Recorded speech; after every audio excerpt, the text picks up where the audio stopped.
Assalamualaikum warahmatullahi wabarakatuh. Saya Nadila Anggraini, kelas 12 OTKP 3, pelajaran Bahasa Indonesia yang diajarkan oleh Bu Martinda Sagala, selaku guru Bahasa Indonesia SMK Yadika 1, Jakarta. Di video ini saya ingin menceritakan kembali mengenai novel Ayat-Ayat Cinta. Yang pertama, saya ingin menjelaskan identitas buku.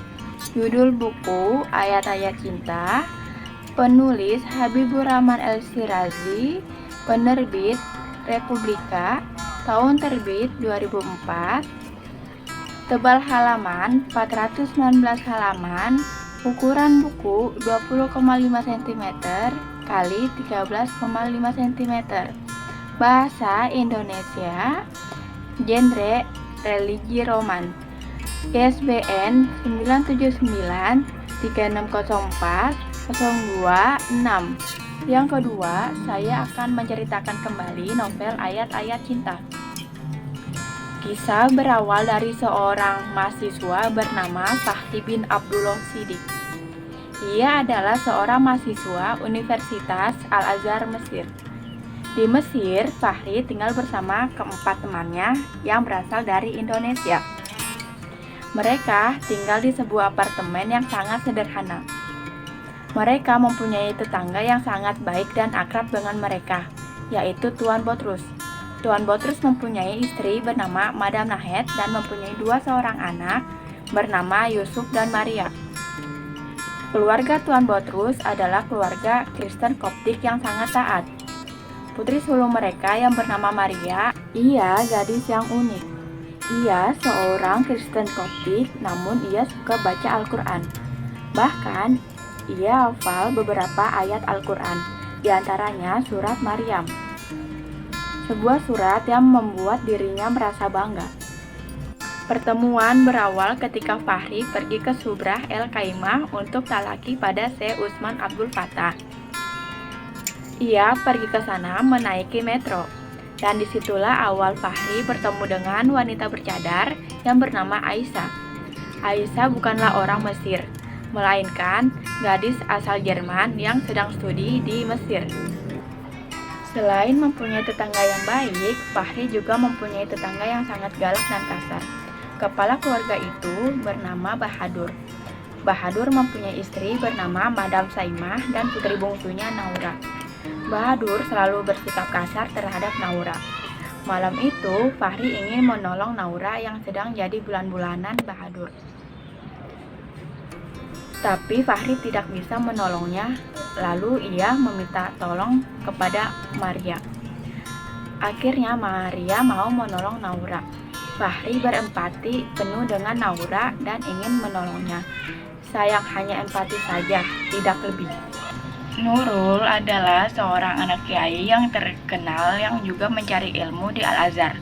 Sebenarnya Fahri menaruh hati pada gadis itu. Sayang, rasa mindarnya yang hanya anak petani membuatnya tidak pernah mengungkapkan perasaannya kepada Nurul. Padahal Nurul juga menaruh hati kepada Fahri.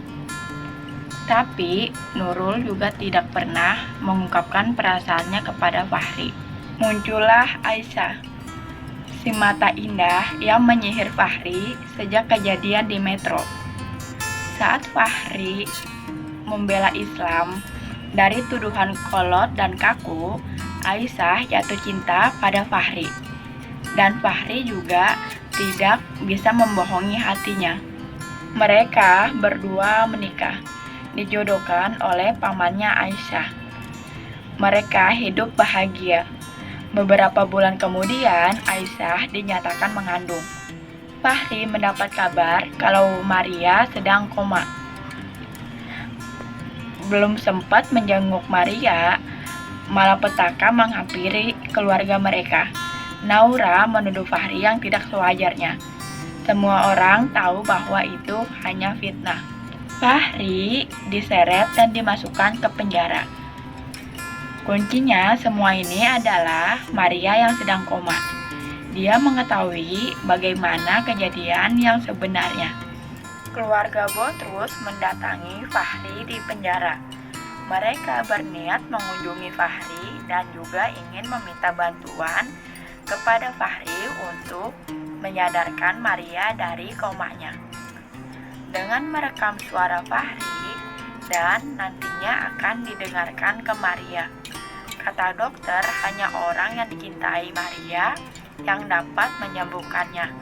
Tak kunjung sadar, akhirnya dokter dan Madam Nahed menyuruh Fahri untuk menyatakan cintanya kepada Maria. Sebelumnya, Fahri tidak mau melakukan itu. Lalu Fahri meminta izin kepada Aisyah. Akhirnya Aisyah menyetujuinya. Setelah itu Fahri langsung menikahi Maria. Setelah itu beberapa saat kemudian Maria sadar. Sidang penentuan tiba. Di akhir persidangan, Maria tiba. Maria mengatakan apa yang sedang terjadi pada malam itu setelah mengatakan itu semua. Maria pingsan dan dilarikan ke rumah sakit. Fahri memenangkan sidang tersebut dan akhirnya Bahadur dimasukkan ke penjara. Begitu divonis bebas, Fahri dibawa oleh Aisyah ke rumah sakit yang sama dengan Maria untuk diperiksa. Sejak selesai dari persidangan, Maria belum sadarkan diri juga. Beberapa saat kemudian, Aisyah mendengar Maria mengigau kalau dia ingin masuk surga, tapi tidak diperbolehkan. Lalu ia terbangun dan menceritakan itu semua pada Aisyah dan juga Fahri. Fahri tahu apa yang dimaksudkan oleh Maria. Lalu ia membopong Maria ke kamar mandi dan Aisyah membantu untuk mewudhui Maria. Selesai itu, Maria kembali dibaringkan di atas kasur seperti semula. Lalu, dengan suara lirih yang keluar dari relung jiwa, ia melafalkan syahadat. Tak lama kemudian, kedua matanya tertutup rapat dan akhirnya Maria meninggal dunia. Dan yang ketiga, ada kelebihan dan kekurangan novel Ayat-Ayat Cinta. Yang pertama, saya akan menjelaskan kelebihan dari novel Ayat-Ayat Cinta, yaitu sebagai berikut. Novel ini mengajarkan kehidupan Islami. Kualitas buku sangat baik dan bahasa yang digunakan mudah dipahami. Setelah ada kelebihan, saya akan menjelaskan kekurangan dari novel Ayat-Ayat Cinta, yaitu sebagai berikut.